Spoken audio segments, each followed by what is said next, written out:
أعوذ بالله من الشيطان الرجيم كدأب آل فرعون والذين من قبلهم كذبوا بآياتنا فأخذهم الله بذنوبهم والله شديد العقاب.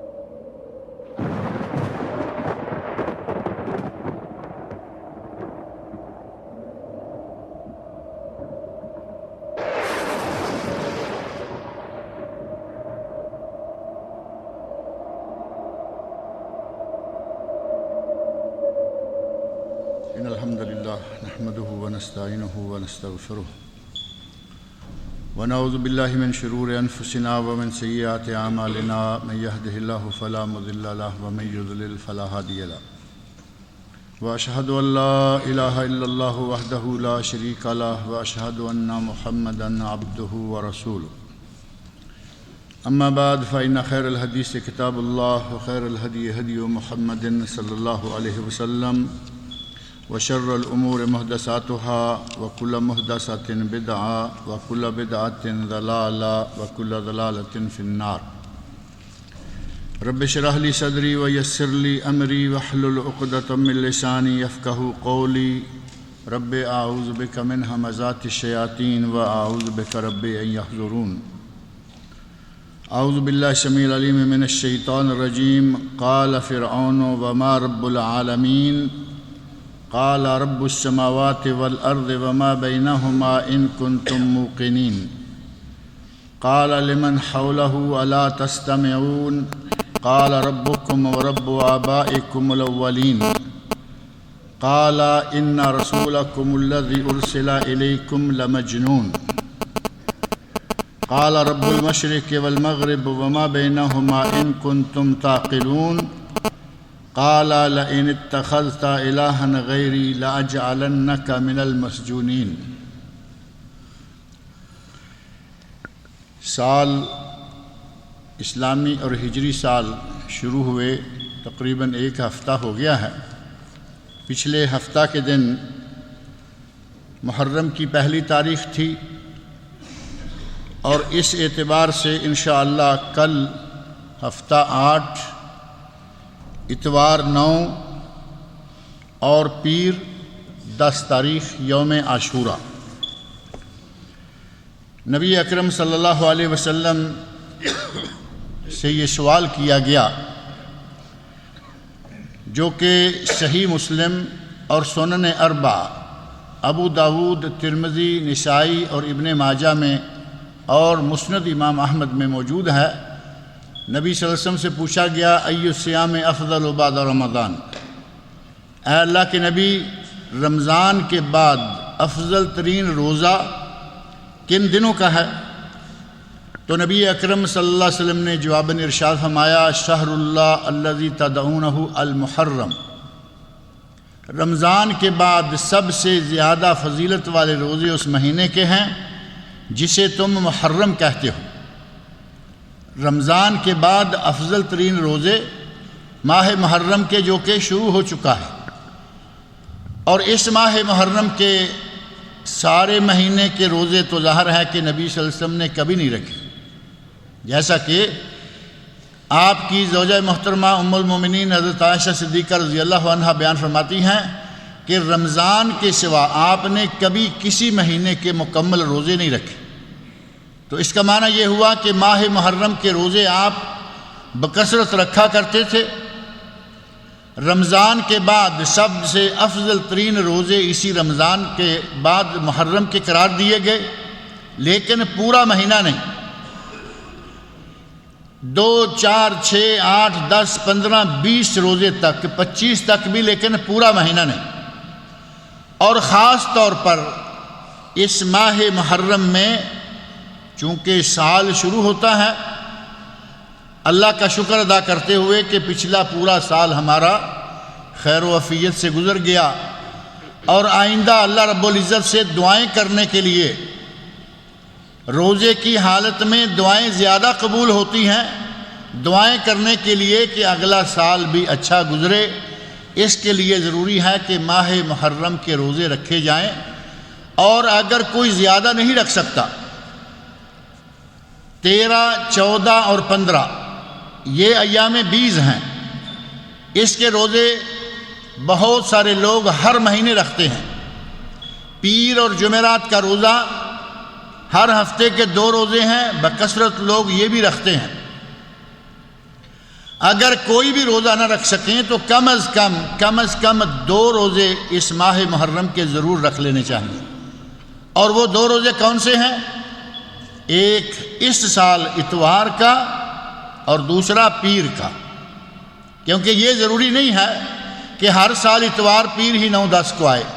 اس سال اتوار اور پیر، اتوار اور سوموار، سنڈے اور منڈے، یہ 2 دن یوم تاسوعہ اور یوم عاشورہ 9 اور 10 محرم کو آ رہے ہیں۔ نبی اکرم صلی اللہ علیہ وسلم سے پوچھا گیا کہ اے اللہ کے نبی، اس روزہ کو جو محرم کی 10 تاریخ کا روزہ ہے، اس کو کیا فضیلت حاصل ہے؟ تو نبی صلی اللہ علیہ وسلم نے ارشاد فرمایا، صحیح مسلم، سنن ترمذی، ابن ماجہ اور مسند امام احمد میں یہ حدیث موجود ہے۔ آپ نے ارشاد فرمایا، احتسب علی اللہ ان یکفر السنہ، مجھے اللہ سے امید ہے کہ اس ایک دن کا روزہ 1 سال کے گناہوں کا کفارہ ہو جائے گا۔ 1 سال کے گناہ سارے کے سارے اللہ اس ایک روزے کی وجہ سے مٹا کر ختم کر دے۔ بہت بڑا مقام، بہت بڑی عظمت۔ سال میں ہمیں معلوم ہے کہ ہم کیا کیا کچھ کر گزرتے ہیں۔ ایک دن میں 24 گھنٹے میں ہم گناہوں کے کتنے انبار لگاتے ہیں ہم جانتے ہیں۔ اللہ رب العزت اس ایک روزے کی بدولت، اس ایک روزے کی برکت سے اللہ پورے سال کے گناہ مٹا دیتا ہے۔ بہت ہی بڑی بات۔ اور جب تک رمضان المبارک کا روزہ فرض نہیں کیا گیا، تب تک یہ محرم کا روزہ نبی صلی اللہ علیہ وسلم بھی رکھا کرتے تھے، اور اسے بڑی پابندی سے آپ رکھا کرتے، حتیٰ کہ یہ روزہ نبی صلی اللہ علیہ وسلم سے نہیں بلکہ بہت پہلے سے رکھا جایا کرتا تھا۔ ہجرت کر کے نبوت کے 13ویں سال نبی صلی اللہ علیہ وسلم مکہ مکرمہ سے مدینہ منورہ پہنچے تو دیکھا کہ وہاں یہودی بھی روزہ رکھتے ہیں، یہودی بھی روزہ رکھتے ہیں۔ تو آپ نے پوچھا، ما ھذا اليوم، ما ھذا اليوم الذی تصومونہ، یہ کیا دن ہے جس کا تم روزہ رکھتے ہو، تمہیں اس سے کیا؟ تو یہود نے جواب دیا، یہ وہ دن ہے جس دن اللہ رب العزت نے ہمارے نبی حضرت موسیٰ علیہ السلام کو فرعون اور اس کے لشکروں سے نجات دلائی تھی۔ موسیٰ علیہ السلام نے اللہ کا شکریہ ادا کرنے کے لیے اس دن کا روزہ رکھا تھا، لہذا ہم بھی روزہ رکھتے ہیں۔ تو یہ عاشورہ کب سے ہوا؟ عاشورہ حضرت موسیٰ علیہ السلام کے زمانے سے اور ان کے نجات پانے سے لے کر معزز مکرم شکریہ کا دن اور روزے کا دن ہے۔ اور یہ ماہ محرم، عاشورہ تو ہوا موسیٰ علیہ السلام سے لے کر، اور یہ ماہ محرم کب سے حرمت والا مہینہ ہے؟ حضرت حسین رضی اللہ عنہ کی شہادت سے۔ ماہ محرم، سورۃ التوبہ، قرآن کریم کی 9ویں سورت، آیت 36 پڑھ کر دیکھیے، اللہ رب العزت نے محرم کا تعارف کس انداز سے کروایا ہے۔ فرمایا، ان عدت الشہور عند اللہ 12 شہرا فی کتاب اللہ یوم خلق السماوات والارض منها 4 حرم۔ مہینوں کی تعداد اللہ کے نزدیک 12 ہیں، اور کب سے 12 ہے؟ یوم خلق السماوات والارض، جب سے اللہ نے زمین و آسمان کو پیدا کیا تب سے مہینوں کی تعداد 12 آ رہی۔ منہا اربعۃ حرم، ان 12 مہینوں میں سے 4 مہینے حرمت والے ہیں۔ یہ 4 مہینے کون کون سے ہیں؟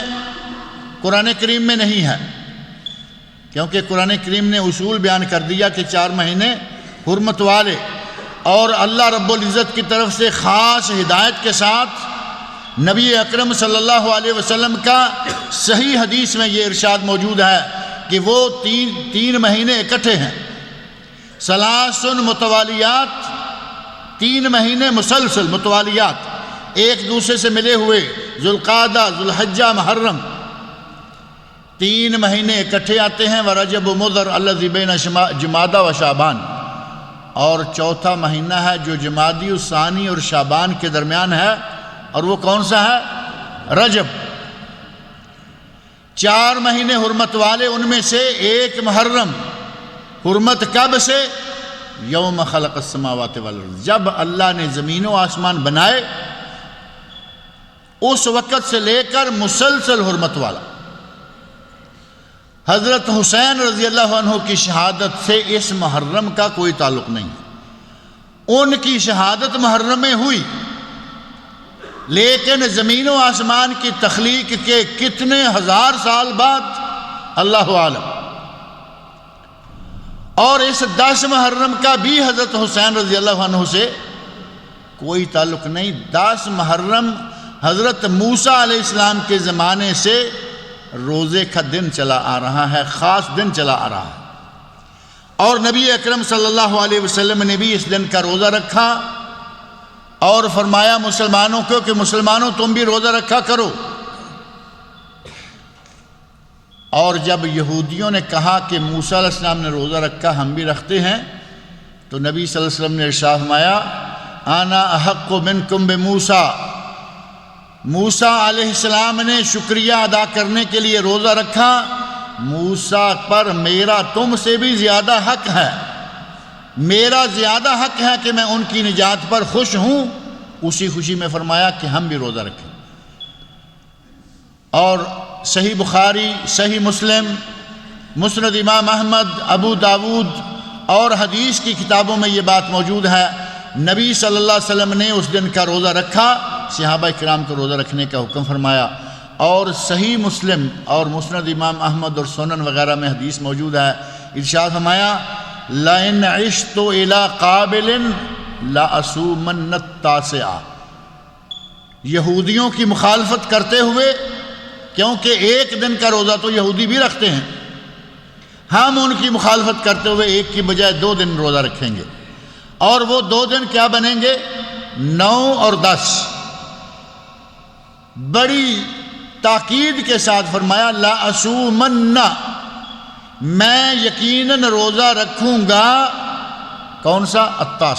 9 تاریخ کا، 10 کا تو رکھ رہے ہیں یہودی بھی، مشرکین مکہ بھی، فرمایا میں بھی، لیکن چونکہ یہودی رکھتے ہیں اس لیے آئندہ ہم 9 بھی رکھیں گے، 10 بھی رکھیں گے، 2 روزے رکھیں گے۔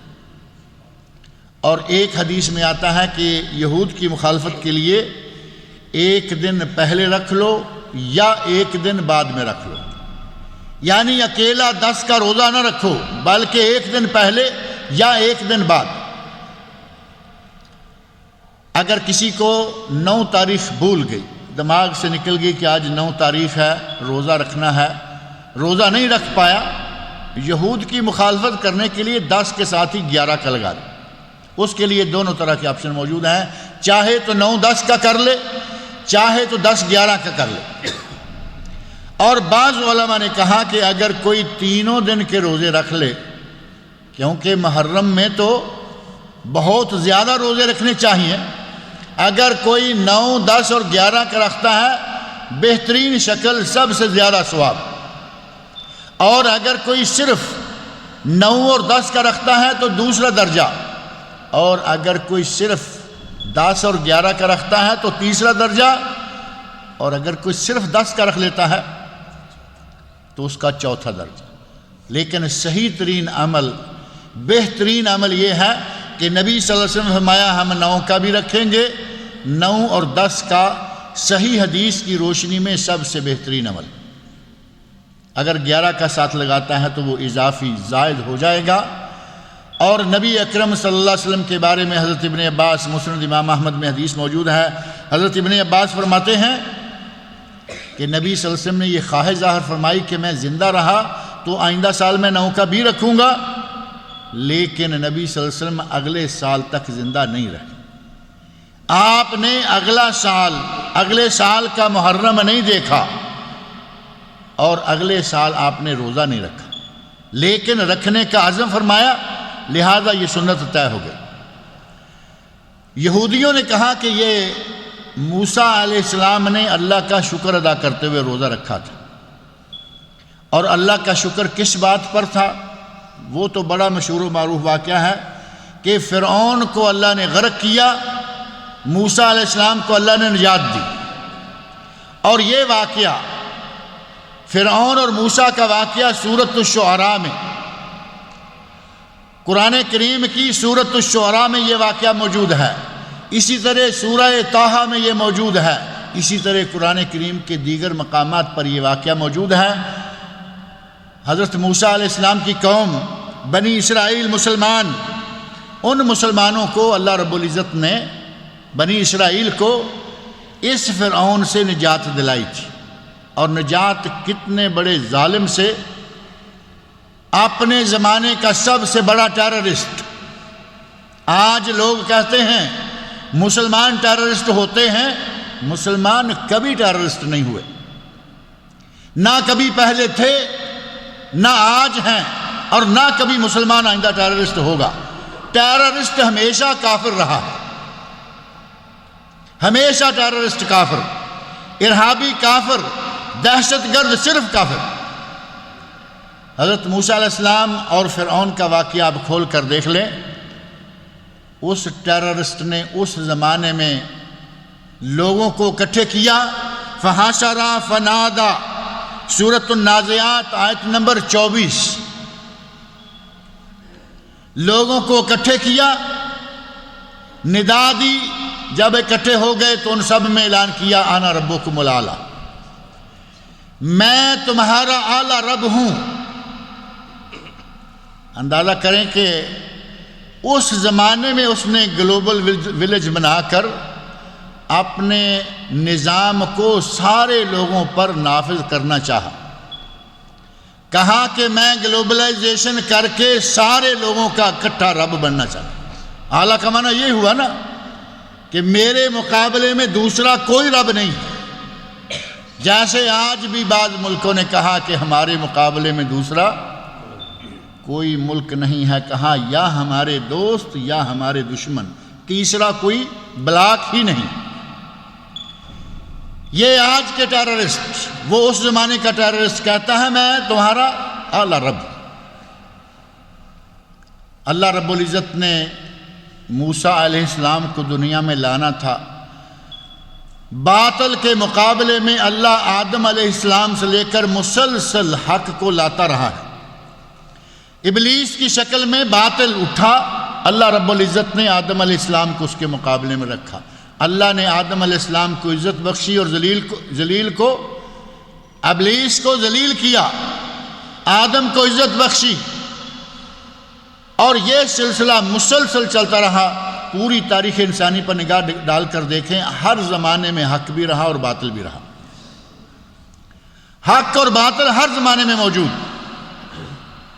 اللہ رب العزت نے فرعون کے مقابلے میں جب حق کو لانا چاہا تو فرعون کے کسی نجومی نے کہا کہ تیرے زمانے میں ایک ایسا بچہ پیدا ہونے والا ہے جو بڑا ہو کر تیرا گریبان پکڑے گا، تجھے کھینچے گا۔ تو اس نے بنی اسرائیل کے بچوں کو مروانا شروع کر دیا۔ بنی اسرائیل کے بچوں میں سے جو لڑکا پیدا ہوتا قتل کروا دیتا، لڑکی پیدا ہوتی رہنے دیتا۔ یستحیون نساءکم، تمہاری بچیوں کو، تمہاری لڑکیوں کو زندہ رہنے دیتا اور لڑکوں کو قتل کروا دیتا۔ اب اللہ رب العزت جو کرنا چاہے اسے کون روک سکتا ہے؟ جسے اللہ رکھے اسے کون چکھے؟ اللہ رب العزت نے نہ صرف موسیٰ علیہ السلام کو دنیا میں بھیجا بلکہ فرعون کے گھر میں پرورش کروائی۔ جب اللہ کچھ کرنا چاہتا ہے دنیا کی کوئی طاقت اسے روک نہیں سکتی۔ جب اس نے بچوں کو مروانا شروع کیا، موسیٰ علیہ السلام کی والدہ کے یہاں حضرت موسیٰ علیہ السلام پیدا ہوئے۔ اللہ رب العزت نے موسیٰ علیہ السلام کی والدہ کو حکم دیا کہ اپنے بچے کو پانی میں بہا دو، بچے کو پانی میں بہا دو۔ بچے کو پانی میں ڈال دیا گیا۔ یہ پانی پر تیرتا ہوا بچہ فرعون کے محل کے پاس سے گزرنے لگا تو فرعون کی بیوی نے پکڑوا کے کہا کہ ہم اس کو اپنا بیٹا بنا لیں۔ بدبخت کہہ رہا ہے انا ربکم الاعلی، اور اتنا بد نصیب ہے کہ اللہ نے اولاد سے نہیں نوازا، اولاد کوئی نہیں۔ اب بیوی کہہ رہی ہے کہ اس بچے کو ہم اپنا بیٹا بنا لیں گے، اس بچے کو ہم اپنا بیٹا بنا لیں۔ پکڑ لیا، بڑے ناز و نعمت کے ساتھ اب تربیت اور پرورش شروع کر دی۔ یہ نہیں پتا کہ جس کی خاطر میں نے ہزاروں بنی اسرائیلیوں کو قتل کروا دیا ہے وہ بچہ میرے گھر میں پرورش پا رہا ہے۔ اللہ رب العزت نے حضرت موسیٰ علیہ السلام کی تربیت کا انتظام اس کے گھر میں، اور اس سے بڑا ایک اور معجزہ دیکھیں کہ گھر فرعون کا بچہ موسیٰ اور دودھ پلانے والی موسیٰ علیہ السلام کی اپنی سگی ماں، بچے کو دیکھا، اٹھایا، گھر میں لے گئے، اکٹھا کیا، عورتوں کو کہا کہ کوئی عورت کوئی دائی سے دودھ پلائے۔ موسیٰ علیہ السلام کسی دائی کے پاس نہیں جاتے، بچے ہیں نو مولود لیکن کسی کی چھاتی کو لگنے کو تیار نہیں۔ موسیٰ علیہ السلام کی بہن جو ساتھ ہی آ رہی تھی کہ میں دیکھوں یہ میرا بھائی کہاں تک جاتا ہے، دیکھا کہ اس گھر والوں نے فرعون نے اٹھا لیا ہے تو وہ قریب رہیں۔ اللہ رب العزت نے سارا انتظام کیا ہوا تھا۔ جب دیکھا کہ کسی عورت کا دودھ پینے کے لیے موسیٰ علیہ السلام تیار نہیں ہو رہے تو کہا کہ میں تمہیں ایک عورت کا پتہ دوں، شاید اس کا دودھ پی لے۔ اپنی ماں کا پتہ بتایا کہ اس گھر میں ایک عورت ہے، شاید اس کا دودھ پی لے، اور موسیٰ علیہ السلام کی ماں نے گود میں رکھا، چھاتی سے لگایا، موسیٰ علیہ السلام نے دودھ پینا شروع کر دیا۔ اللہ رب العزت نے وہ انتظام کیا کہ ظالم جس کو مروانا چاہتا ہے اسی کے ہاتھوں پرورش، اور جس کے یہاں اللہ رب العزت نے ان کی ولادت کا موقع بنایا دودھ پلانے کے لیے اللہ رب العزت نے اسی کا انتظام کر دیا۔ موسیٰ علیہ السلام بڑے ہوئے، جوان ہو گئے۔ موسیٰ علیہ السلام کو اللہ رب العزت نے نبوت عطا فرمائی، درمیان میں بہت سارے واقعات آئے۔ جوان ہو کر جب اللہ کی توحید کا اعلان کرنا شروع کیا تو سورہ شعراء میں ہے قال فرعون وما رب العالمین۔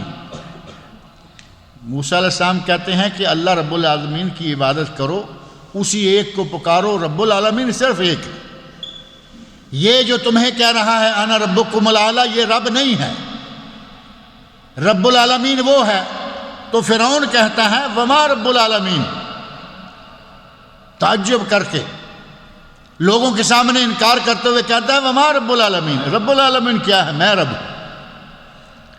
حضرت موسیٰ علیہ السلام فرمایا قال رب السماوات والارض وما بینہما ان کنتم موقنین، اگر یقین رکھتے ہو۔ یہ سورۃ الشعراء کی آیات ہیں، آیت نمبر 23 سے لے کر آگے کافی تفصیلات اس جگہ موجود ہیں۔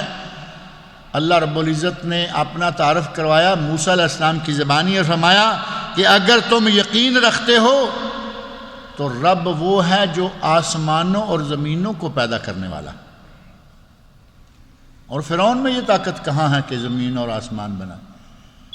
یہ بات حضرت ابراہیم علیہ السلام کے زمانے میں بھی ہوئی۔ ابراہیم علیہ السلام کے زمانے میں نمرود نے کہا تھا کہ میں رب ہوں۔ رب ہونے کا دعویٰ مختلف موقع پر مختلف طریقوں سے لوگ کرتے رہے۔ اس نے کہا میں رب ہوں۔ حضرت ابراہیم علیہ السلام فرماتے ہیں کہ میرا رب زندہ کرتا ہے، مارتا ہے۔ 2 آدمیوں کو منگوایا، ایک پہ سزائے موت تھی، اسے چھوڑ دیا، کہا میں زندہ بھی کر دیتا ہوں۔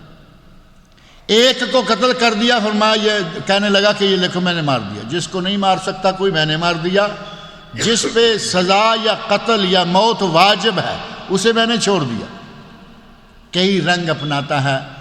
حضرت ابراہیم علیہ السلام فرماتے ہیں ان اللہ یاتی بالشمس من المشرق فات بہا من المغرب، میرا رب مشرق سے سورج چڑھاتا ہے، تم مغرب سے چڑھا دو۔ فبہت الذی کفر، اس کافر کی ہوا نکل گئی، اب یہ کیسے کروں گا میں؟ اللہ تو وہ ہے، خالق و مالک تو وہ ہے جو مشرق سے سورج نکالتا ہے۔ ابراہیم علیہ السلام فرماتے ہیں تو مغرب سے نکال دو، میں سمجھوں گا۔ وہی باتیں یہاں یہ کہتا ہے میں رب ہوں، میں رب ہوں۔ اور جب موسیٰ علیہ السلام نے فرمایا کہ میرا رب وہ ہے جو زمین و آسمانوں کو پیدا کرنے والا ہے، قال لمن حولہ الا تستمعون، اپنے لوگوں کو اکٹھے کر کے مذاق اڑاتا، کہتا ہے تم سنتے ہو یہ کیا بات کہہ رہا ہے، سنا تم نے؟ قال ربکم ورب آبائکم الاولین، فرمایا کہ یہ صرف تمہارا نہیں، وہ تمہارا بھی رب ہے اور تمہارے آباء و اجداد کا بھی رب ہے۔ قال، فرعون بدبخت کہتا ہے ان رسولکم الذی ارسل الیکم لمجنون، یہ جو تمہاری طرف رسول بنا کر بھیجا گیا، موسیٰ علیہ السلام کو کہتا ہے یہ مجنون ہے، یہ پاگل ہے۔ اور یہ جب کوئی دلیل کے میدان میں مار کھا جائے، دلیل کے میدان میں ہار جائے، دلیل و حجت اور استدلال کے میدان میں جب کسی کو مات ہو جائے تو وہ اسی قسم کی ہزلیات بکا کرتا ہے، اسی قسم کی غلط سلط باتیں کیا کرتا ہے۔ نبی اکرم صلی اللہ علیہ وسلم کے ساتھ بھی یہی ہوا۔ مشرکین مکہ دلیل کے میدان میں نہیں جیت سکے تو ان اوچھے ہتھ کنڈوں پر اتر آئے، کہا یہ شاعر ہے، یہ مجنون ہے، یہ ساحر ہے، یہ کاہن ہے۔ نبی صلی اللہ علیہ وسلم کو بھی کاہن کہا گیا، ساحر کہا گیا، شاعر کہا گیا، اور مجنون بھی کہا گیا کہ یہ پاگل ہے۔ حضرت موسیٰ علیہ السلام کے بارے میں کہتا ہے کہ یہ جو تمہاری طرف نبی بنا کر بھیجا گیا ہے یہ پاگل ہے۔ قال رب المشرق والمغرب وما بینہما ان کنتم تعقلون، حضرت موسیٰ علیہ السلام کہتے ہیں رب وہی ہے جو مشرق و مغرب کا رب ہے، اگر تم میں ذرا بھی عقل ہے تو صرف اسی کو رب مانو۔ اب وہ دھمکیوں پہ اتر آیا۔ فرعون حضرت موسیٰ علیہ السلام سے مخاطب اور کہتا ہے قال لئن اتخذت الہا غیری لاجعلنک من المسجونین، اے موسیٰ اگر میرے سوا کسی اور کو رب مانا تو میں تمہیں قیدیوں میں سے بنا دوں گا۔ مفسرین کہتے ہیں، علامہ ابن عثیمین رحمۃ اللہ علیہ نے بھی لکھا ہے، اپنے ایک درس میں بھی کہا، خطبہ میں کہا کہ وہ کہتا ہے لَأَجْعَلَنَّكَ مِنَ الْمَسْجُونِينَ، میں تمہیں قیدیوں میں سے بنا دوں گا۔ یہ نہیں کہا کہ میں تجھے قید کر دوں گا، بلکہ قیدیوں میں سے، گویا کہ اس نے اپنی طاقت و جبروت کے زور پر بہت سارے لوگوں کو قید کر رکھا تھا۔ ظلماً قید کیے ہوئے لوگوں میں سے کہا کہ ایک میں تجھے بھی بنا دوں گا، تجھے بھی قید کر دوں گا۔ ٹیررسٹ تھا یا نہیں؟ یہ ہے ٹیررزم، یہ ہے ظلم، یہ ہے ارہاب۔ اپنے زمانے میں اس نے ایک زبردست قسم کے ٹیررسٹ کا کردار ادا کیا۔ کہا کہ موسیٰ اگر مجھے خدا نہیں مانو گے میں تجھے بھی قیدیوں میں سے بنا دوں گا۔ قیدی نہیں بنا دوں گا کہ شاید تو ہی پہلا قیدی ہوگا، پہلے بھی قیدی ہیں، ایک قیدی تو بھی ہو جائے گا۔ قال اولو جئتک بشیء مبین، موسیٰ علیہ السلام کہتے ہیں کہ میں روشن دلیل پیش کروں تب بھی قید کر دو، لیکن جو جھوٹا ہوتا ہے وہ کاٹنے کو آتا ہے، کاٹنے کو دوڑتا ہے، گلے پڑتا ہے، کہاں یہ پاگل ہے، کہاں میں اسے پکڑ کے جیل میں بند کرا دوں گا، میں اس کو یہ کر دوں گا وہ کر دوں گا۔ اللہ رب العزت نے اس کے سارے جتنے بھی پلان تھے وہ سارے کے سارے پلان ختم کیے، اور حضرت موسیٰ علیہ السلام کو اللہ رب العزت نے معزز اور مکرم اس کے ہر ہتھ کنڈے سے بچا لیا۔ اس نے مجنون کہا، اس نے جیل کی دھمکیاں دیں، موسیٰ علیہ السلام مسلسل اپنی کارروائی ڈالتے رہے اور یہ اپنے ارہاب پر مسلسل چلتا رہا، اور بالآخر ایک وقت ایسا آ گیا کہ موسیٰ علیہ السلام کو کہتا ہے اگر تم میں جان ہے، اگر تم میں دم ہے تو پھر تیار ہو جاؤ، ایک دن مقرر کرو، اس دن تمہارا مقابلہ ہو جائے۔ حضرت موسیٰ علیہ السلام کہتے ہیں ٹھیک ہے،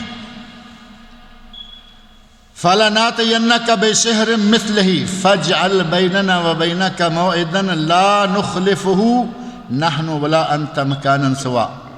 سورہ طٰہٰ کی آیت 57 اور 58 میں وہ کہتا ہے اجئتنا لتخرجنا من ارضنا بسحرک یا موسیٰ، اے موسیٰ تو ہمیں ہماری زمین سے بے دخل کرنے آیا ہے، اور کب؟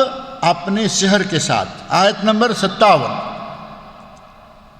اگر تو ہمیں ہماری زمین سے اپنے جادو کے ذریعے، بسحرک، جادو کے ذریعے ہمیں ہماری زمین سے نکالنے آیا ہے تو ہمارے جادوگروں کا مقابلہ کرنے کے لیے تیار ہو۔ وہ تو سمجھتا تھا کہ یہ جادوگر بھی ہے، نبی صلی اللہ علیہ وسلم کو بھی جادوگر کہاں، اب موسیٰ علیہ السلام کو وہ ٹیرسٹ کر رہا ہے کہ یہ جادوگر ہے۔ حضرت موسیٰ علیہ السلام کہتے ہیں کہ ٹھیک ہے، ہم تیار ہیں، اور ساتھ ہی موعدکم یوم الزینہ، عید کا دن جب سارے لوگ کام کاج چھوڑ کر عید منانے کے لیے آتے ہیں، عید کا دن ہوگا، ساری دنیا اکٹھی ہوگی۔ وَأَن يُحْشَرَ النَّاسُ الضُّحَىٰ، صبح کے وقت جب عید کی نماز پڑھی جاتی ہے، صلاۃ الضحیٰ کا وقت، سورج نکلنے کے ایک آدھ گھنٹے کے بعد، حضرت موسیٰ علیہ السلام کہتے ہیں کہ آ جاؤ، ہم سب اکٹھے ہو جائیں گے ایک ایسے میدان میں کہ جس میدان کو کوئی چیز روکنے والی نہیں ہوگی، مکانن سوا، صاف ستھرا میدان، بہت بڑا، نہ کوئی پہاڑی ہو نہ کوئی گھاٹی ہو، ساری دنیا دیکھے گی، اس درمیان میں ہم تمہارا مقابلہ کرنے کے لیے تیار ہیں۔ اس نے اپنے جادوگر اکٹھے کر لیے، حضرت موسیٰ علیہ السلام بھی تشریف لے آئے۔ اب حضرت موسیٰ علیہ السلام نے اس کے جادوگروں سے مخاطب ہو کر فرمایا وَيْلَكُمْ لَا تَفْتَرُوا عَلَى اللَّهِ كَذِبًا فَيُسْحِتَكُمْ، تمہاری بربادی ہے، تمہارے لیے ہلاکت ہے، اللہ پر جھوٹ نہ بولو، کیونکہ وہ تو جھوٹے تھے، وہ واقع جادوگر تھے، ساحر تھے۔ کہا کہ اللہ پر جھوٹ نہ بالو، میں ساحر نہیں ہوں، تم واقعی ساحر ہو۔ فَيُسْحِتَكُمْ بِعَذَابٍ وَقَدْ خَابَ مَنِ افْتَرَىٰ، اللہ تمہیں عذاب دے گا، اور جو جھوٹا ہے وہی ناکام ہمیشہ ہوا کرتا ہے، تم ناکام ہو جاؤ گے۔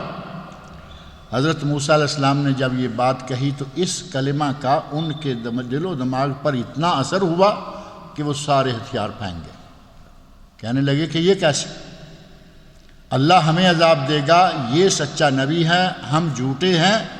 پہلی بات یہ کہ یہی ہتھیار پھینک دیے، اور دوسری طرف دوسرے مقام پر اللہ رب العزت نے فرمایا کہ ان لوگوں نے رسیاں پھینکی۔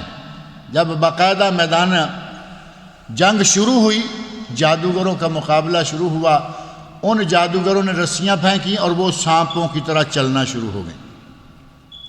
حضرت موسیٰ علیہ السلام ایک مرتبہ گھبرائے کہ یہ کیا ہونے والا ہے، اللہ رب العزت نے شاہ فرمایا موسیٰ ڈرو نہیں، اپنے ہاتھ کا ڈنڈا پھینک دو۔ حضرت موسیٰ علیہ السلام کا ڈنڈا عصا موسیٰ، کئی حوالوں سے کئی موقعوں پر اس کی ڈنڈے کی بات آتی رہتی ہے۔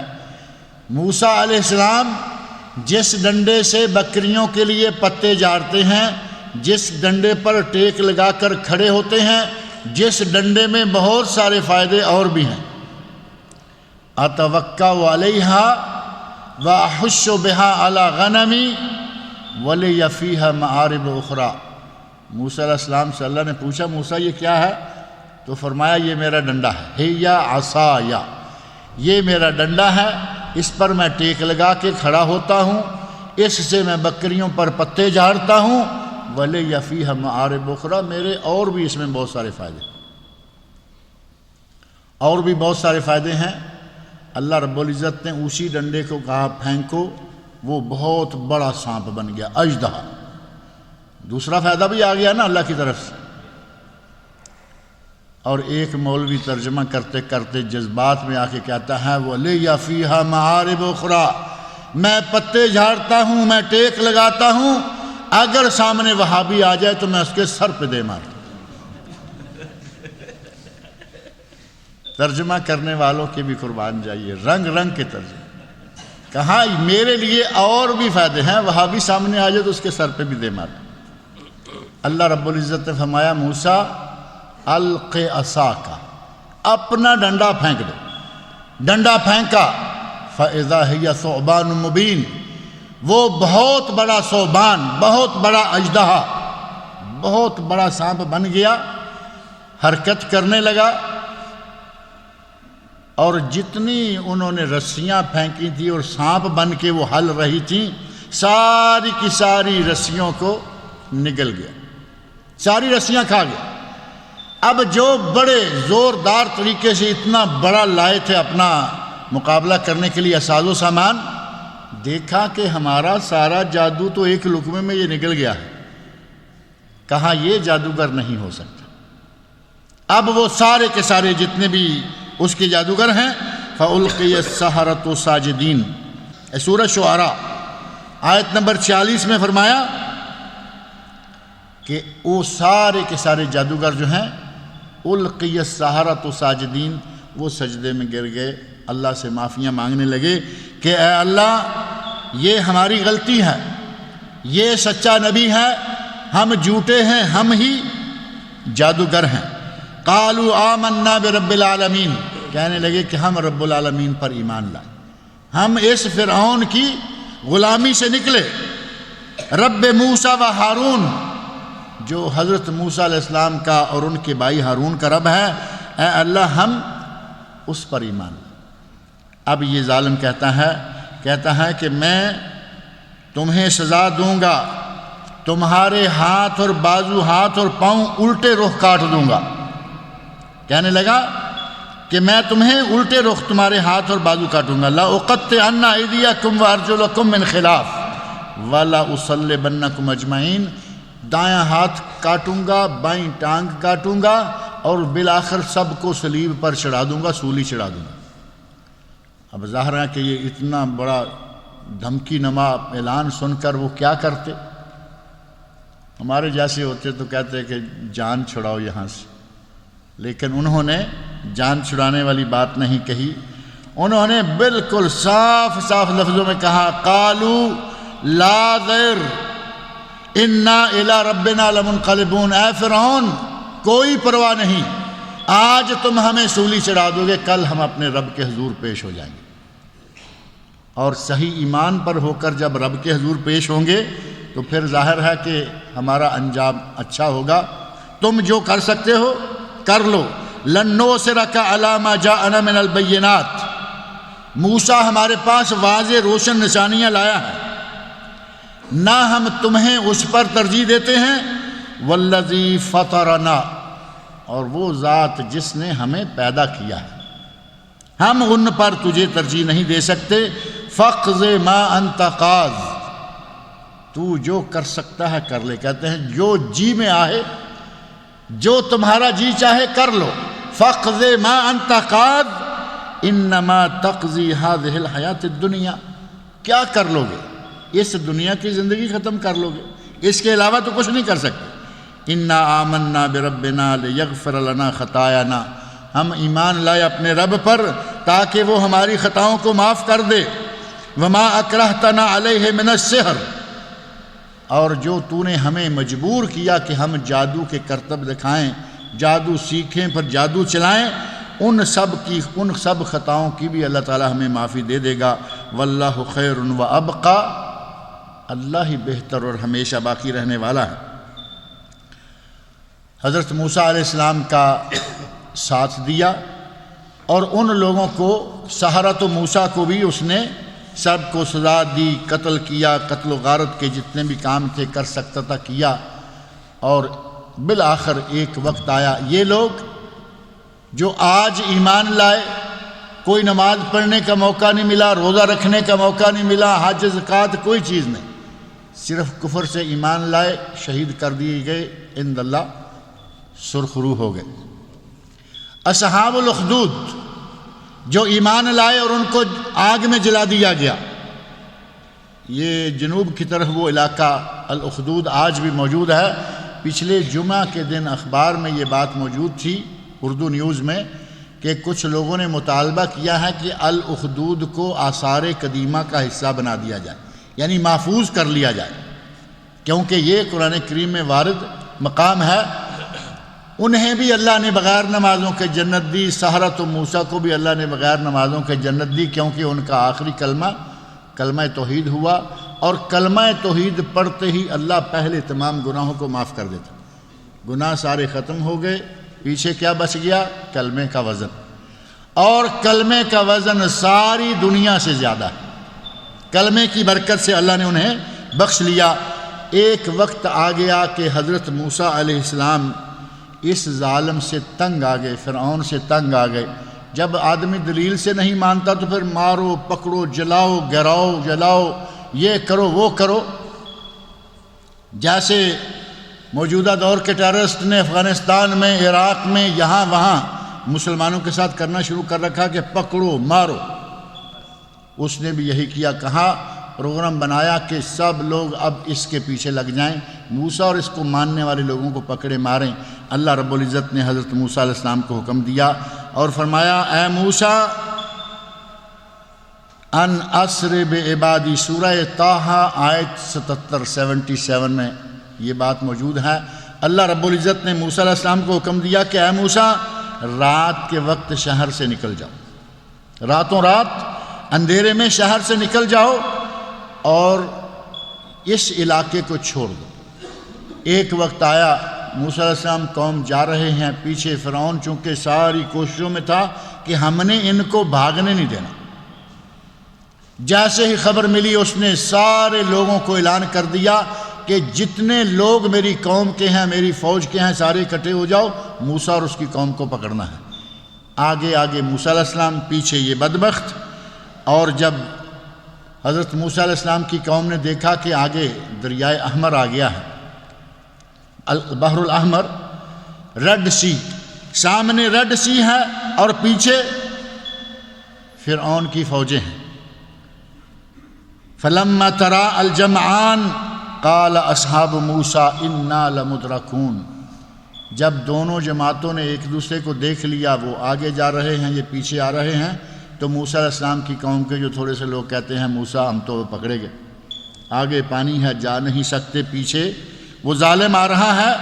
حضرت موسیٰ علیہ السلام جو اللہ کی ذات پر بھروسہ رکھنے والے تھے، فرمایا کلا، اے میرے ساتھیوں بالکل نہ گھبراؤ، کبھی نہیں ہو سکتا کہ ہمیں فرعون اور اس کی لشکر کو لوگ پکڑ لیں۔ ان معی ربی سیہدین، ہمارے ساتھ ہمارا رب ہے، ہمیں کوئی نہیں پکڑ سکتا۔ اب یہ کلمات جو ہیں سورۃ الشعراء آیت 62، یہ اتنا زوردار ایمان کا کلمہ کون کہہ سکتا ہے جس کا اللہ کی ذات پر مکمل ایمان؟ موسیٰ علیہ السلام، کلا، ساتھیوں گھبراؤ نہیں، ڈرنے والی کوئی بات نہیں، ہمیں کوئی نہیں پکڑ سکتا، ہمیں کوئی نہیں مار سکتا۔ اب سامنے جب پانی آ گیا تو وہی ڈنڈا، موسیٰ علیہ السلام کو اللہ نے حکم دیا، اے موسیٰ ڈنڈا مارو۔ موسیٰ علیہ السلام نے ایک ڈنڈا پانی میں مارا، اللہ رب العزت نے 12 راستے بنا دیے، 12 راستے، کیونکہ موسیٰ علیہ السلام کی قوم میں 12 قبائل کے لوگ تھے۔ اب یہ نہیں کہ میں پہلے اور یہ پہلے، 12 قبائل اپنے اپنے لوگوں کو لے لو، پار ہو جاؤ۔ اللہ رب العزت اپنے اولیاء کو، اللہ رب العزت اپنے بندوں کو، اللہ رب العزت اپنے نبیوں کو، اللہ اپنے ماننے والوں کو اسی طرح بچایا کرتا ہے۔ 12 راستے بن گئے، موسیٰ علیہ السلام قوم داخل ہوئے، پار گزر گئے، اور ادھر سے فرعون اور اس کے لشکر نے داخل ہونا شروع کیا۔ وہ پانی جو پہاڑوں کی طرح سائیڈوں میں رکا ہوا تھا، درمیان میں خشک راستہ اللہ نے بنایا، کیچڑ تک نہیں چھوڑا۔ تفسیر مفسرین لکھتے ہیں کہ یہ نہیں کہ یہ پانی ادھر ہو جائے وہ ادھر ہو جائے، درمیان میں کیچڑ میں جائیں، اللہ نے کیچڑ تک نہیں چھوڑا، پکی سڑک کی طرح راستہ بنا دیا۔ اور فرعون کے فوجی کہتے ہیں کہ وہ بھاگ گئے، لیکن کوئی بات نہیں، بھاگو، بھاگے۔ جب پہلے سے لے کے آخری تک سارے کے سارے پانی کی سطح کے اندر داخل ہو گئے تو اللہ رب العزت نے پانی کو حکم دیا کہ تم اپنا کام کرو۔ پہلے حکم دیا تھا کہ موسیٰ کو راستہ دو، اب اللہ نے حکم دیا کہ تم اپنا کام کرو۔ پانی وہی سلسلہ، سارے کے سارے، موسیٰ کیا، فرعون کیا اور اس کی قوم کیا، سارے لوگوں کو پانی نے غرق کر دیا، سارے لوگوں کو بہا دیا، سارے لوگوں کا ستیہ ناش کر دیا، مر گئے۔ اور اللہ رب العزت نے فرمایا کہ ہم چاہتے ہیں کہ تمہیں نشان بنا دیں۔ اللہ رب العزت نے ان کو نشان بنانے کے لیے اس فرعون کو پانی کے اوپر تیرا دیا، سارے مر گئے، مچھلیاں کھا گئی، معاملہ ختم ہو گیا، فرعون کی لاش پانی پر آ گئی۔ مرنے سے پہلے فرعون کہتا ہے آمنت انہ لا الہ الا الذی آمنت بہ بنو اسرائیل وانا من المسلمین۔ مرتے مرتے کہتا ہے کہ میں مسلمان ہوں، میں اس پر ایمان لایا جس پر بنو اسرائیل ایمان لائے۔ ان جادوگروں نے کہا تھا کہ ہم اس پر ایمان لائے جس پر موسیٰ اور ہارون ایمان لائے، موسیٰ اور ہارون کے رب پر۔ اور یہ کہتا ہے بنی اسرائیل ملا جلا کھاتا تاکہ ابھی بھی شاید کچھ بچنا، بنو اسرائیل کے رب پر ایمان لایا۔ اللہ رب العزت نے فرمایا الآن، اب ایمان لا رہے ہو، اس وقت مسلمان ہو رہے ہو، وَقَدْ عَصَيْتَ قَبْلُ وَكُنْتَ مِنَ الْمُفْسِدِينَ، یہ سورہ یونس آیت 9۔ اب ایمان لاتے ہو جب کہ تو بڑا مفسد تھا، تو دنیا میں فساد برپا کیے ہوئے تھا، اور تمہیں جب تک پانی نے گھیر نہیں لیا تو ایمان کی طرف نہیں آیا، اب کہتے ہو کہ میں مسلمان ہوتا ہوں۔ پانی نے غرق کر دیا، مار دیا۔ اللہ رب العزت نے فرمایا فَأَخْرَجْنَاهُمْ، ہم نے فرعون کو اور اس کی قوم کو کہاں سے نکالا؟ من جنات وعیون، باغوں میں تھے، چشموں میں تھے، ناز و نعمت میں تھے، وزروع و مقام کریم، بڑے ناز و نخرے سے اعلیٰ محلات اور گھروں میں پل رہے تھے، ونعمت کانوا فیہا فاکہین، اور نعمتوں میں، پھلوں میں پل رہے تھے، اس جگہ سے ہم نے نکالا۔ کذالک وأورثناہا قوما آخرین، اور ان کو ان باغوں سے، محلات سے نکالا اور اس کا وارث دوسروں کو کر دیا۔ اللہ رب العزت کا نظام ہے، وہ ظالموں سے اپنی زمین کو پاک کرتا رہتا ہے، اور وہی زمین ظالموں سے لے کر اپنے بندوں کو عطا کرتا رہتا ہے۔ موسیٰ علیہ السلام کو اور اس کی قوم کو اللہ رب العزت نے اس ظالم سے اس طرح بچایا، اور موسیٰ علیہ السلام نے اسی خوشی میں روزہ رکھا، اور یہود روزہ رکھتے آئے، مسلمان روزہ رکھتے آئے۔ اب ایک آخری ٹچ اس بات کو دے دیں کہ 10 محرم تو چونکہ آنے والی ہے، ہمارے یہاں 10 محرم کو جو کچھ ہوتا ہے، اور نبی صلی اللہ علیہ وسلم کے عہد مبارک میں جو ہوا، نبی صلی اللہ علیہ وسلم نے روزہ رکھا، آج کیا ہوتا ہے؟ سبیلیں لگی ہوئی ہے، پانی کی سبیل، دودھ کی سبیل، سکنجبین کی سبیل۔ ابھی موسم ٹھنڈا ہے، شاید سکنجبین تو نہ لگائیں، ابھی شاید کوئی چائے کافی کی سبیلیں لگائیں گے، موسم کے مطابق سبز چائے، کوئی نہ کوئی نیا کام کریں گے۔ اللہ کے نبی نے روزہ رکھنے کا حکم دیا، اور یہ حب رسول کے دعوے کرنے والے، عشق رسول کے دعوے کرنے والے، اہل بیت کے ساتھ محبت کے دعوے کرنے والے نہ روزہ رکھتے ہیں، نہ لوگوں کو رکھنے دیتے ہیں، نہ ملا رکھتا ہے، نہ اس کے چیلے رکھتے ہیں، سارے کے سارے گلیوں میں، بازاروں میں چیختے چلاتے، روتے پیٹتے، اپنے گناہ پر افسوس کا اظہار کرتے بازاروں میں گھومتے پھرتے ہیں اور پانی پیتے جاتے ہیں، جبکہ سنت یہ ہے کہ کیا کیا جائے؟ 10 تاریخ کا روزہ رکھا جائے۔ آل بیت کہتے ہیں کہ حضرت حسین رضی اللہ چیختے ہوئے روتے ہوئے حضرت حسین کو پیاسا شہید کر دیا۔ بھائی سنت پوری کرو نا، اگر شہادت نہیں پاتے تو کم از کم پیاسے تو رہو ایک دن کے لیے، بھوکے تو رہو ایک دن کے لیے۔ حضرت حسین پورا دن بھوکے پیاسے ان کے اقوال کے مطابق، شمر نے پانی بند کر دیا، اس نے روٹی بند کر دی، اس نے، اگر انہوں نے یہ کر دیا تو اپنے امام کے لیے ایک دن بھوکا پیاسا رکھے، یہ دن روزے کھلے، روزہ نہیں رکھیں، الٹا لوگوں کو پریشان کریں گے کہ آؤ پیو۔ جب سامنے کھلا ہوا ہو، سبز چائے کا اسٹال لگا ہوا ہوگا تو ظاہر ہے کہ کیا لوگ کہیں گے کہ کل مزے کریں گے۔ ایک حلیم پکائی جاتی ہے، اس کے لیے چندہ اکٹھا کرنا شروع ہو چکے ہیں۔ اور عجیب بات یہ ہے کہ یہ حلیم ہمارے لوگ پکا رہے ہیں، یہ حلیم شیعہ نہیں، یہ حلیم سنی پکا رہے ہیں، اور یہ سنی 10 تاریخ کو حلیم بانٹیں گے، 9 کو اور 10 کو۔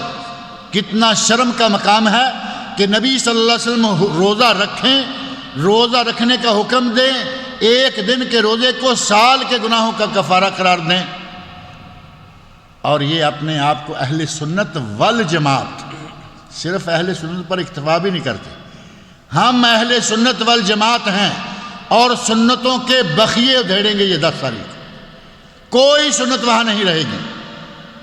چیخنا چلانا منع اور حرام یہ کریں گے، بین کرنا حرام یہ کریں گے، نوحہ خوانی حرام یہ کریں گے، اس دن کا روزہ سنت یہ نہیں رکھیں گے۔ یہ اہل سنت، یہ اہل بیت کے چاہنے والے، یہ نبی صلی اللہ علیہ وسلم کے عاشق اور محبت کرنے والے،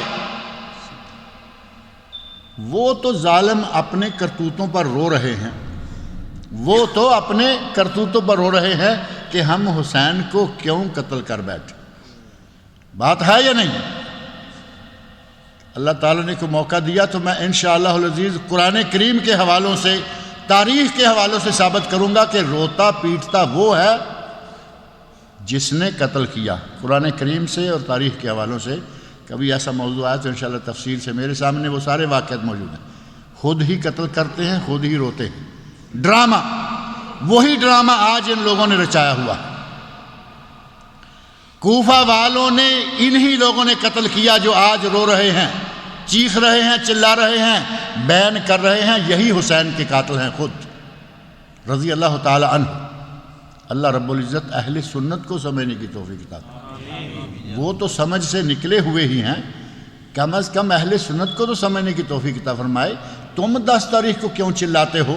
3 دن سوگ سنت کے مطابق اور بس، بیوی کے لیے 4 مہینے 10 دن اور بس۔ آج اہل سنت کی بہو بیٹیاں اور اہل سنت کے یہ نوجوان بوڑھے یہ کیوں چلا رہے ہیں؟ ہمارا اہل سنت کا سوگ 3 دن بس، 4 مہینے 10 دن عورت کا جس کا شوہر فوت ہو یا شہید ہو، اور اب 1400 سال گزر گئے اور آپ پھر انہی کے ساتھ لگے ہوئے ہیں۔ اللہ رب العزت اہل سنت کو ہدایت عطا فرمائے۔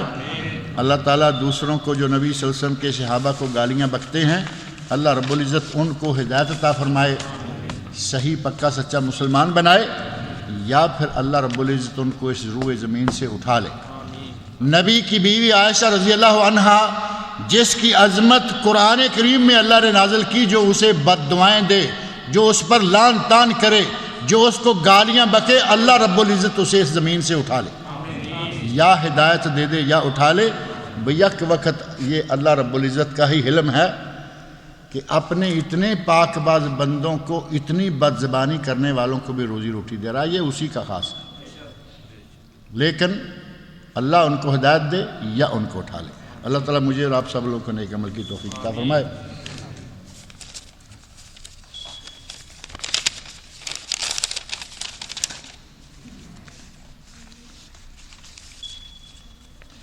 یوم عاشوراء پر آج کل جو بدعات ہو رہی ہیں، انہیں کچھ جماعتیں جائز قرار دے کر لوگوں سے کروا رہی ہیں۔ یہی جماعتیں جن کا میں ذکر کر رہا تھا، یہ اپنے آپ کو اہل سنت والجماعت کہلوانے والے، پتہ ہی نہیں چلتا کہ محرم میں شیعہ کون ہے اور سنی کون ہے، سارے ایک ہی حمام میں نظر آتے ہیں۔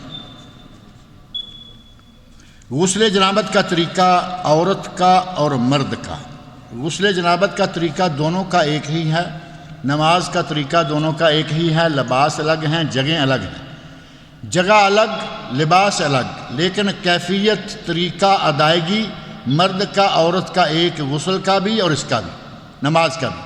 اور نماز میں جو فرق کیے جاتے ہیں، اتنے فرق ہیں، یہ ہیں، کوئی فرق کسی صحیح حدیث میں ثابت نہیں ہے۔ نبی صلی اللہ علیہ وسلم کا ارشاد صحیح بخاری شریف میں، صلو کما رأیتمونی اصلی، جس طرح مجھے نماز پڑھتے ہوئے دیکھا ہے ایسے ہی نماز پڑھو۔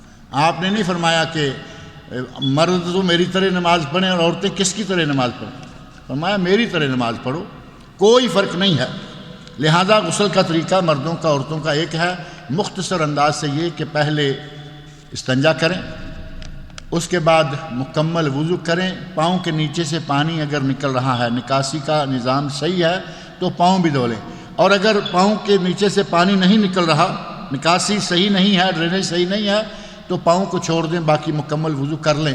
اس کے بعد 3 چلو پانی کے سر پر ڈالیں، اچھی طرح سر کو ملیں، حتیٰ کہ انگلیوں کے پوروں سے، جن کے بال زیادہ گھنے ہوتے ہیں، جن کے بال ہی نہیں ہوتے ان کی خیر ہے، وہ جلدی ہی کام پہنچ جاتا ہے، لیکن جن کے بال گھنے ہوتے ہیں ان کو چاہیے کہ انگلیوں کے پوروں سے ان 3 لپوں کے ساتھ اس طرح ملیں کہ پانی جو چمڑی ہے اس چمڑی کو بالوں کی تہ تک پہنچ جائے۔ اس کے بعد یہ 3 مرتبہ چلو ڈالنے کے بعد، ہلانے کے بعد اب سارے جسم پہ پانی بہا لیں۔ اگر پہلے پاؤں دھوئے ہوئے تھے تو ٹھیک ہے، نہیں تو پاؤں دھوئیں اور اس جگہ سے باہر نکل آئیں۔ اگر اس غسل کے دوران شرمگاہ کو ہاتھ نہ لگے تو آپ کا یہ وضو، نماز، تلاوت قرآن سب کے لیے صحیح ہے۔ اگر شرمگاہ کو ہاتھ لگ جائے تو باہر نکلنے سے پہلے 1 مرتبہ پھر وضو کر لیں۔ بعض لوگ کہتے ہیں جی باہر نکلنے سے پہلے ننگے وضو کر لیں۔ جب پہلے استنجا کر کے وضو کیا تو اس وقت کیا کپڑے پہنے ہوئے تھے؟ اس وقت بھی آپ ننگے تھے۔ ننگے وضو ہو جاتا ہے، وضو کیا ہوا ہو، ننگے ہونے سے وضو نہیں ٹوٹتا، جب تک شرمگاہ کو ہاتھ نہ لگے گا وضو نہیں ٹوٹتا۔ کہتے ہیں آپ نے فرمایا تھا کہ توبہ کرنے سے سب گناہ معاف ہو جاتے ہیں، تو پھر زنا کو سنسار کیوں کیا جائے، زانی کو سنسار کیوں کیا جائے؟ اگر دنیا میں کوئی قتل کرے تو قتل کرنے والے کو قتل کیا جائے گا یا نہیں؟ یہ ہے قصاص۔ اور اگر قاتل کا پتہ نہیں چلا، اللہ نے پردہ ڈال دیا، وہ توبہ کر لے اور گھر والوں کو کسی بھی طریقے سے وہ دیت ادا کر دے، انشاءاللہ وہ معاف ہو جائے گا۔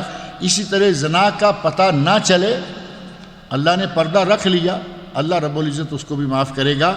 شرک بھی اللہ تعالیٰ، میں نے عرض کیا تھا کہ شرک بھی توبہ سے معاف ہو جاتا ہے، لیکن توبہ سے، اور باقی گناہ بھی سارے جو ہیں وہ توبہ سے معاف۔ سنسار کیا گیا، صحابی کو سنسار کیا گیا، صحابیہ کو سنسار کیا گیا، کیونکہ انہوں نے آ کر اعتراف کیا، اور اعتراف جس کا ہو جائے یا جس کے خلاف 4 گواہیاں قائم ہو جائیں زنا کی، اس کو سنسار کرنا۔ شادی شدہ ہے تو سنسار، اور اگر شادی شدہ نہیں ہے تو 80 کوڑے و تغریب و عام، 1 سال ملک بدر، 1 سال ملک بدر۔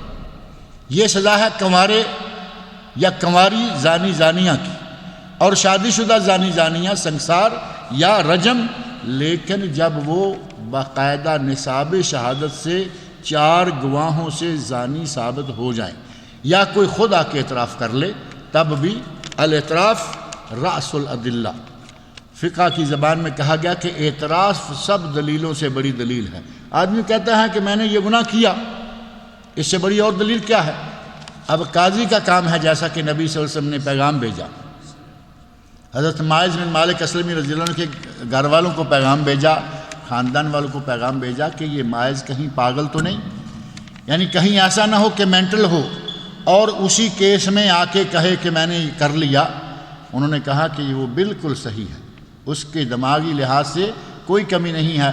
آپ نے ساری تصدیقات باریکیاں، کیا تم جانتے ہو زنا کیا ہے، تم نے کہیں بوسو کنار نہ کیا ہو، یہ سمجھ بیٹھے ہو، ساری تحقیق مکمل کرنے کے بعد فرمایا کہ اس کو سنسار کر دو۔ وہ تب ہے کہ جب آدمی خود آ کے اعتراف کر لے یا کسی کے خلاف شہادت ثابت ہو جائے۔ اعتراف بھی نہیں کیا، شہادت ثابت نہیں ہوئی، اللہ نے پردہ رکھ لیا، اللہ سے توبہ طائب ہو جائے، اللہ تعالیٰ سارے گناہ معاف کر دیتا ہے۔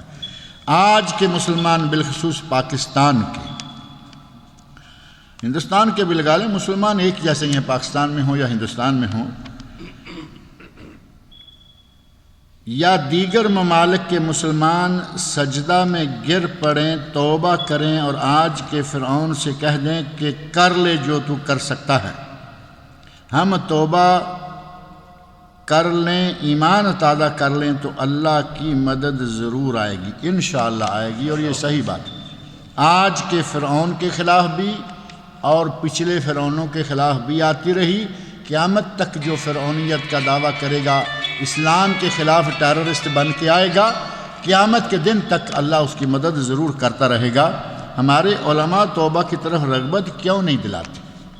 ابھی پچھلا جمعہ آپ نے یہیں پڑھا ہے، یہاں جمعہ پڑھا یا نہیں آپ نے؟ توبہ ہی کا موضوع تھا یا کوئی اور تھا؟ ہر کوئی اپنی اپنی جگہ کچھ نہ کچھ کر رہا ہے. آپ اتنے گرم نہ ہو جایا کریں علماء کے خلاف. آپ کا سارے کا سارا زور جب آ کے نکلتا ہے تو مولویوں پر نکل جاتا ہے کہ علماء ایسا کیوں نہیں کرتے. ابھی تو کل کا جمعہ 8 دن یہاں الحمدللہ تقریباً 1 گھنٹہ توبہ کے موضوع پر گفتگو رہی. آپ کیا سوچ رہے؟ کچھ لوگ کہتے ہیں کہ سعودی حکومت غلاف کعبہ کے ٹکڑے کر کے انہیں ہیلی کاپٹر سے نیچے گرا دیتی ہے تاکہ لوگ لے لیں، اور کچھ لوگ کہتے ہیں کہ سعودی حکومت غلاف کعبہ کو مسلمان ممالک میں تحفہ دے دیتی ہے. صحیح کیا ہے؟ یہ دوسری بات صحیح ہے. یہ جو پہلی بات ہے وہ تو عجیب بات ہے کہ غلاف کعبہ کے ٹکڑے کر کے ہیلی کاپٹر میں لے کر ہوا میں اڑا دیتے ہیں. اتنی توہین کرنے کی توجہ کی جا سکتی کہ وہ نالی میں بھی گرے، گندی جگہ پر بھی گرے، کہیں بھی. ہیلی کاپٹر تو نہیں کہتا نا کہ یہ ٹکڑا جو ہے یہ شیخ صاحب کے گھر میں جائے گا، یہ حاجی صاحب کے گھر میں جائے گا. وہ تو گرا تو کچرے میں بھی جائے گا، کہیں بھی جائے گا. اور اتنا قرآن کریم بیت اللہ اور بیت اللہ سے متعلقہ چیزوں کے ساتھ اتنا گستاخانہ رویہ سعودی حکومت اور سعودی عوام سے آپ نہیں دیکھ پائیں گے. آپ کو معلوم ہے کہ آج جگہ جگہ ڈبے پڑے ہوئے ہیں بڑے بڑے، لکھا ہوا ہے کہ اسلامی کتابیں، اسلامی اوراق، قرآن کریم کے پھٹے پرانے بوسیدہ اوراق اس ڈبے میں ڈالیں. کیوں؟ تاکہ ان کا صحیح مقام، اس کی احترام، عزت احترام اس کی جا سکے. تو یہ کیسے ہو سکتا ہے کہ بیت اللہ کے ساتھ سال بھر جو غلاف رہے، جس میں قرآنی آیات، جس میں اسماء حسنہ، جس میں بڑے مبارک کلمات لکھے ہوئے ہیں، اور مبارک جگہ پر سال بھر لگا رہا، اور سعودی حکومت کاٹ کے پھینک دے گی کہ جاؤ جی یہ جہاں بھی گرتے ہو گرتے رہو؟ ایسا نہیں ہے. یہی صحیح بات ہے کہ اس کے ٹکڑے یقیناً مختلف ممالک کی انجمنوں، جمعیتوں، بڑے بڑے لیڈروں، یہ وہ جو لوگ آتے ہیں ان کو تحفتاً دیے جاتے ہیں. اور یہ کئی ایسے لوگوں کو بھی بیت اللہ شریف کے غلاف کا حصہ مل گیا جو عام سے لوگ ہیں. یہ اللہ تعالیٰ کسی کو پہنچا دیتا ہے. کسی نے ایک صاحب کو غلاف کعبہ کا ایک ٹکڑا لا کر دیا، لیکن یہ پتہ نہیں کہ وہ کہاں سے لائے، اور ان صاحب نے اس ٹکڑے کو تبرک کی نیت سے رکھا ہوا ہے. کیا اس کو اس نیت سے رکھنا صحیح ہے؟ بیت اللہ شریف کا ٹکڑا آپ کو مل گیا، کیا کریں گے؟ آپ پھینک دیں گے؟ رکھے رہیں گے کہ یہ بیت اللہ شریف کا ٹکڑا ہے اور بس. اللہ تعالیٰ مجھے اور آپ سب لوگوں کو نیک عمل کی توفیق دے.